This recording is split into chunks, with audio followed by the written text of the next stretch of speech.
उत्तर प्रदेश की सियासत में 2027 विधानसभा चुनाव से पहले बीजेपी ने एक ऐसा फैसला लिया जिसने राजनीतिक गलियारों में हलचल बढ़ा दी है। नमस्कार, मैं आपके साथ विभा उपाध्याय और आप देख रहे हैं न्यूज़ 18 बिहार झारखंड का डिजिटल प्लेटफॉर्म। महाराष्ट्र के वरिष्ठ बीजेपी नेता और राज्यसभा सांसद विनोद तावड़े को उत्तर प्रदेश का प्रभारी बनाया गया है। बीजेपी अध्यक्ष नितिन नवीन की नई टीम में विनोद तावड़े को उत्तर प्रदेश जैसी बेहद महत्वपूर्ण चुनावी जिम्मेदारी सौंपी गई है। रिपोर्ट्स ये कहती है कि फैसला पार्टी के आगामी चुनावी रोड मैप का हिस्सा है। तो सवाल अब ये कि आखिर महाराष्ट्र के विनोद तावड़े पर बीजेपी ने उत्तर प्रदेश जैसे सबसे बड़े राजनीतिक मैदान की जिम्मेदारी क्यों डाली है?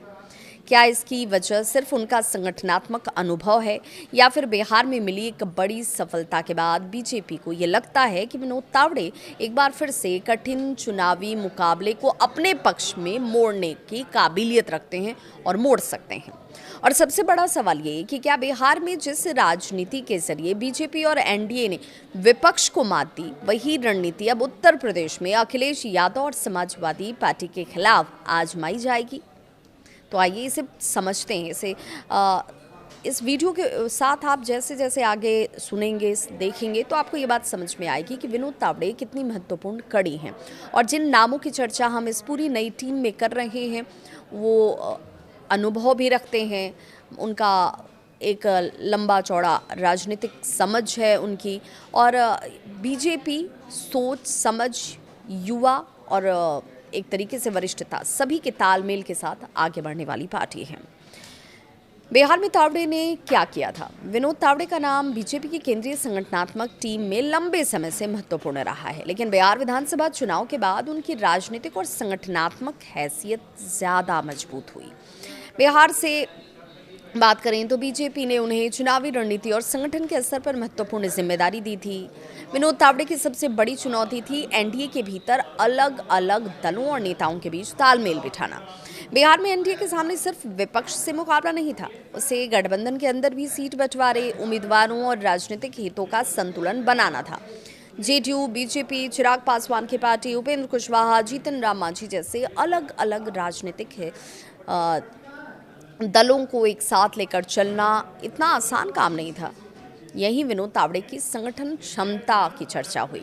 उन्होंने गठबंधन के भीतर संवाद और समन्वय पर जोर दिया, केंद्रीय नेतृत्व को लगातार भरोसे में लेकर फैसले आगे बढ़ाते चले गए और बिहार में बीजेपी की बड़ी सफलता के बाद विनोद तावड़े की चुनावी नीतिकार के तौर पर प्रतिष्ठा और ज़्यादा मजबूत हुई।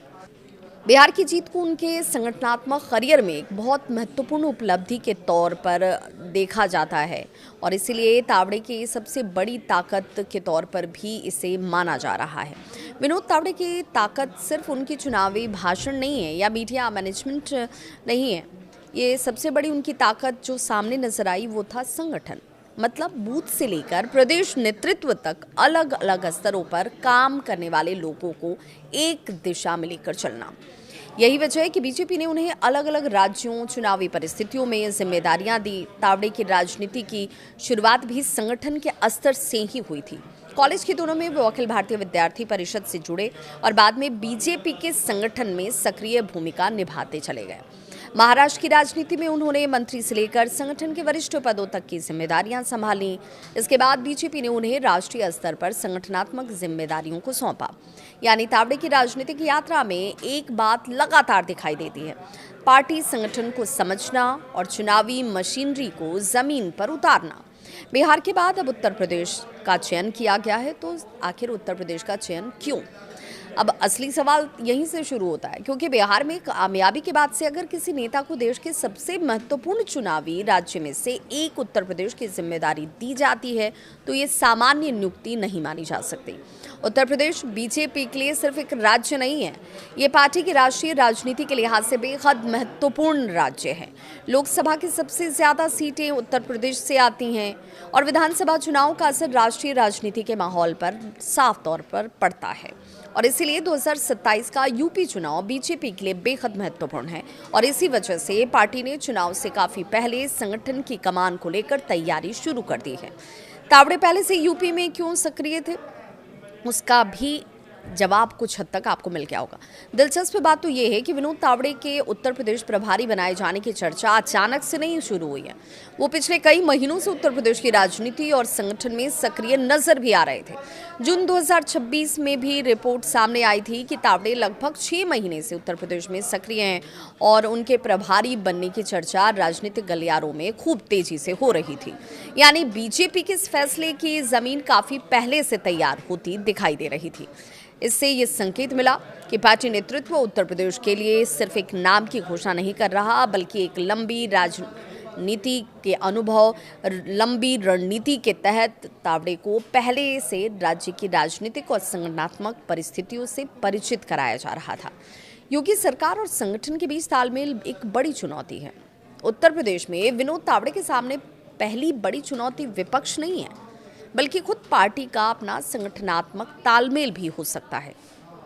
उत्तर प्रदेश बीजेपी में सरकार, संगठन, क्षेत्रीय नेतृत्व, विधायक, सांसद और अलग अलग सामाजिक समूहों के नेताओं की अपनी अपनी राजनीतिक प्राथमिकताएं हैं। ऐसे में प्रभारी की भूमिका सिर्फ दिल्ली का संदेश लखनऊ तक पहुंचाने की नहीं होती, उसे लखनऊ और दिल्ली के बीच एक मजबूत पुल बनना पड़ता है और यही तावड़े की परीक्षा भी होगी। उन्हें ये सुनिश्चित करना होगा कि सरकार और संगठन के बीच बेहतर तालमेल रहे, स्थानीय नेताओं की नाराजगी समय पर दूर की जा सके, टिकट की दावेदारी को लेकर असंतोष न बढ़े और सबसे महत्वपूर्ण तो बीजेपी का चुनावी संगठन चुनाव से काफी पहले पूरी तरह से एक्टिव हो जाए। अखिलेश यादव के सामने बीजेपी का एक बड़ा प्लान भी इसे माना जा रहा है। अब इस पूरे घटनाक्रम का सबसे राजनीतिक पहलू भी समझना जरूरी है। तो उत्तर प्रदेश में बीजेपी के सामने मुख्य विपक्षी चुनौती समाजवादी पार्टी और अखिलेश यादव है।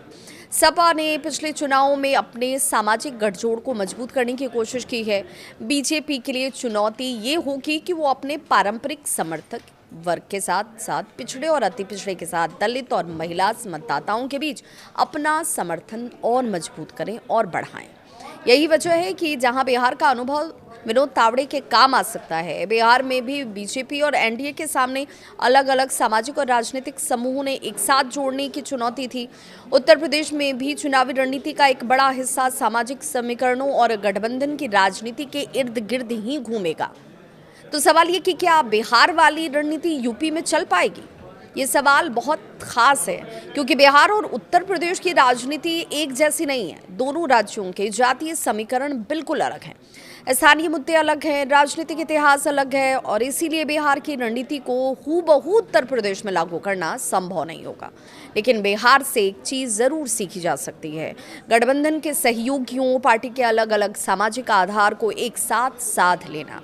यही विनोद तावड़े की सबसे बड़ी परीक्षा होगी। गठबंधन भी होगा बड़ी चुनौती उनके लिए। अगर 2027 में बीजेपी के साथ सहयोगी दल मैदान में उतरते हैं तो सीट शेयरिंग भी एक बड़ा मुद्दा बन सकती है। हर सहयोगी पार्टी चाहती है कि उसे ज़्यादा से ज़्यादा सीटें मिल जाएं। हर नेता अपनी राजनीतिक ताकत के हिसाब से ज़्यादा हिस्सेदारी भी मांगता है और ऐसे में सीट बंटवारे को लेकर समय रहते सहमति नहीं बनी तो चुनावी तैयारी प्रभावित हो सकती है। बिहार में विनोद तावड़े ने गठबंधन के अलग अलग हिस्सों के साथ मिलकर चलने का अनुभव यहाँ हासिल किया। उत्तर प्रदेश में इसी अनुभव की दोबारा से परीक्षा होने वाली है। विनोद तावड़े के सामने सबसे बड़ी राजनीतिक चुनौती क्या होगी, ये आप सवाल खड़े कर सकते हैं। अगर एक लाइन में इसे समझें या कहें तो विनोद तावड़े को बीजेपी की मशीनरी को चुनावी मोड में लेकर आना होगा।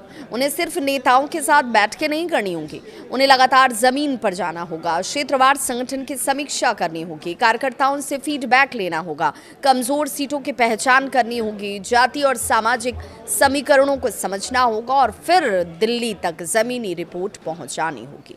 यानी उनकी भूमिका एक ऐसे रणनीतिकार की होगी जो पार्टी के राजनीतिक फैसलों और जमीनी चुनावी मशीनरी के बीच कड़ी का काम करें। तो क्या तावड़े अखिलेश को रोक पाएंगे?